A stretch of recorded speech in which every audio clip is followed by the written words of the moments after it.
नमस्कार। किताबें कुछ कहती हैं, मैं ममता तिवारी आप सबके समक्ष हूँ। आज मैं एक ऐसी शख्सियत के बारे में बात करूँगी, ऐसी किताब के बारे में बात करना चाहती हूँ जो कि कई बार लिखी गई है। मतलब हर व्यक्ति ने इस किताब को अलग अलग तरीके से अलग अलग इसमें बखान किया है, क्योंकि ये हमारे जो इतने पुराने लेखक और बहुत बेहतरीन, जैसे गुलजार साहब हैं, अमृता प्रीतम हैं और करतार सिंह दुग्गल हैं और अपनी कृष्णा सोबती हैं, बहुत सारे लोग हैं। पार्टीशन के बाद वो सब हिंदुस्तान आए, तो उनके लेखन में जाहिर सी बात है वो दर्द तो है। पर अभी मैं कुछ समय पहले की बात है कि मैं माहेश्वरी जी अपने राजकमल वाले उनके वहाँ पर बैठी थी, उनके ऑफिस में। तो वहाँ पर मुझे एक किताब दिखाई दी है, पाकिस्तान से गुजरात हिंदुस्तान तक। तो मुझे बड़ा अच्छा लगा कृष्णा सोबती की। मैंने पूछा तो उन्होंने मुझे ये गिफ्ट की। तो मैंने उनसे पूछा भी कि ये बोले हाँ भारत पाकिस्तान डिवीज़न पर है। तो मैंने सोचा वही सब होगा जो जैसा हमेशा होता है, पर किताब के बारे में जिक्र बाद में करूँगी। पहले मैं कृष्णा सोबती जी के बारे में बताना चाहती हूँ। कृष्णा सोबती जी एक ऐसी शख्सियत हैं जो बहुत रहस्यमय लगती थी। वो हमेशा काले रंग का चश्मा पहनती थी और सिर पे दुपट्टा लेती थी। और चूँकि वो पाकिस्तान से आई थी, तो उन्होंने अपनी वेशभूषा में कोई परिवर्तन नहीं किया। वो शरारा गरारा पहनती थी और एक काला चश्मा लगाती थी। तो उनका व्यक्तित्व तो रहस्यमय हो जाता था, पर लिखने में वो रहस्यमय नहीं थी। लिखती वो इतना सादा और रोज़ का और अपने आप को शामिल करके लिखती थी। उनकी सभी पुस्तकें मैंने पढ़ी हैं और इसलिए मुझे उनकी किताबें बहुत अच्छी लगती हैं। तो मैंने सोचा अभी उनके गुजरने से पहले जो उन्होंने ये किताब लिखी, इतने सालों बाद, विभाजन के इतने सालों बाद ये किताब लिखी गई है कि मुझे बड़ा आश्चर्य हुआ। लेकिन इस किताब में दरअसल भारत पाकिस्तान के वो सीन नहीं बताए गए डिवीज़न के जिस समय मार काट हुई थी। वो सर्वाइवल बताया गया है जिसमें कृष्णा सोबती ने खुद कैसे सर्वाइव किया जब वो पाकिस्तान से भारत आई, और फिर उन्होंने किस तरह से नौकरी ढूंढी, अपनी पढ़ाई के हिसाब से किया। क्योंकि जाहिर सी बात है वहाँ पर काफ़ी पर्दा प्रथा थी और काफ़ी इस तरीके का संकुचित माहौल था। भारत में उनको काफ़ी चीज़ें करने को मिली, पर उसके साथ उनका लेखन भी जारी रहा। और उस समय जाते हुए राजाओं की जो जा रही थी उनकी राजसी ताकत, तो उन लोगों के साथ उन्होंने किस तरह से काम किया, सीखा। तो एक सोफिस्टिकेटेड वे भी उनके लेखन में है। तो हम बंटवारे के दौरान अपने जन्म स्थान गुजरात और लाहौर को यह कहकर कि याद रखना हम यहाँ रह गए हैं, वे दिल्ली पहुँची ही थी कि यहाँ के गुजरात ने उन्हें आवाज़ दी। फिर उन्होंने अपनी पहली नौकरी करने के लिए वो सिरोही गई, जहाँ उनमें अपने स्वतंत्र देश का नागरिक होने का एहसास जागा। व्यक्ति की खुददारी और आत्मसम्मान को जांचने परखने के लिए सामंती तामझाम का उनको एक बड़ा फलक भी मिला और मिले सिरोही रियासत के दत्तक पुत्र महाराज तेज सिंह, एक बच्चा जो भारत के अतीत, वर्तमान और भविष्य के बीच सहमा खड़ा अपनी शिक्षिका से पूछ रहा था कि मैम, बेदखल होना क्या होता है। तो उल्लेखनीय है कि इस उपन्यास में सभी पात्र जो हैं और घटनाएं हैं सब वास्तविक हैं। ये हैं हमारी कृष्णा सोबती जी और ये है गुजरात पाकिस्तान से गुजरात हिंदुस्तान।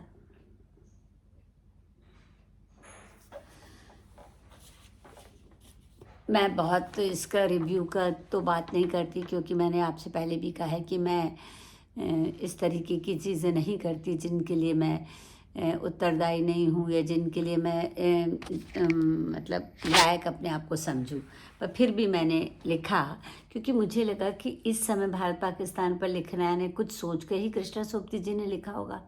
तो मैंने इसको टाइटल भी दिया था कि फिर प्रासंगिक हो उठा कृष्णा जी का भारत पाकिस्तान विभाजन पर लिखा उपन्यास। मेरी आदत में शुमार है कि जो भी मैं पढ़ती हूँ उसे मैं उसके नोट्स भी लिखती जाती हूँ।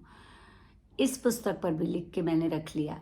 पिछले मैंने इसको जब पढ़ा तो मुझे लगा, वह भारत पाकिस्तान विभाजन पर कुछ चीज़ पढ़ी तो मुझे याद आया कि ये चीज़ भी प्रासंगिक हो उठी है। अचानक देश का माहौल बदल गया।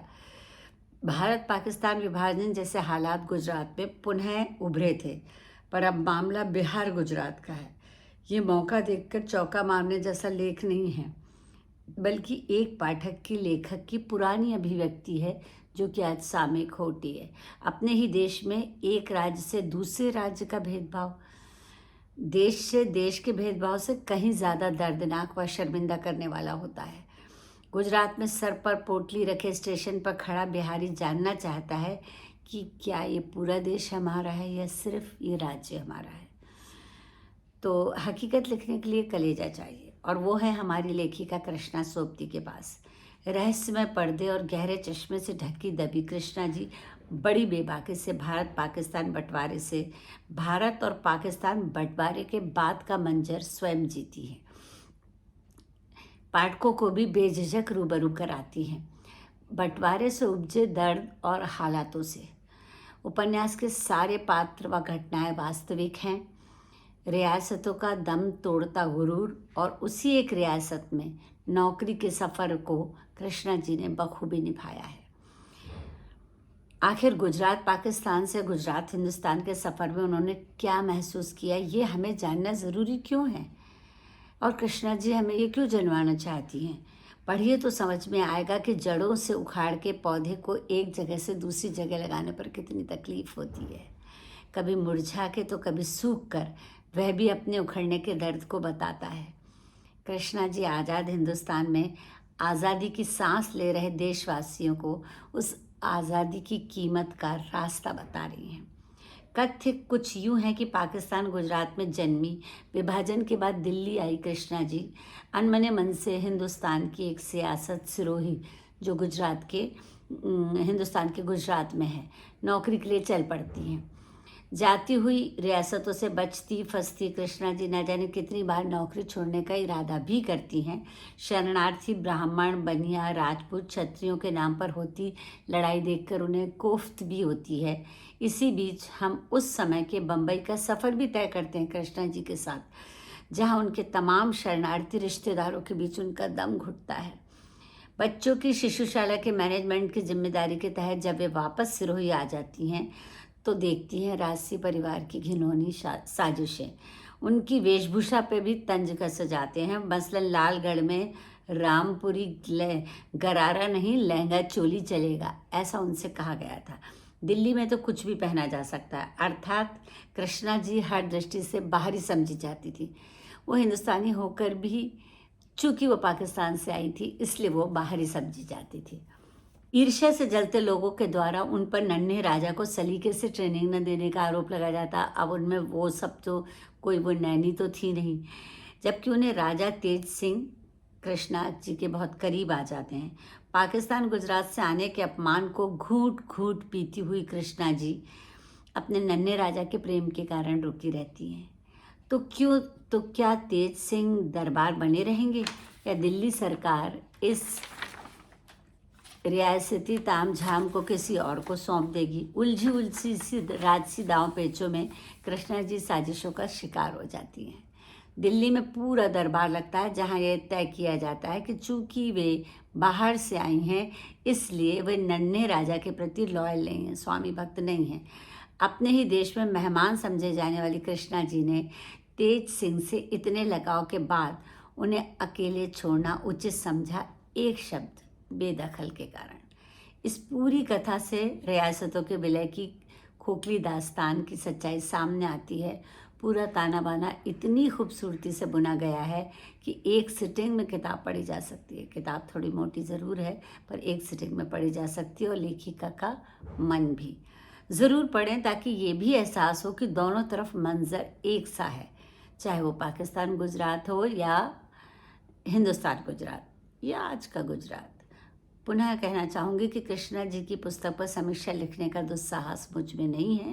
ये एक पुस्तक है जिसे मेरे दिल ने छुआ, और दिल ने चाहा कि कथा सार के ज़रिए आप भी उससे रूबरू हों, और आज तो बस यही कहती है।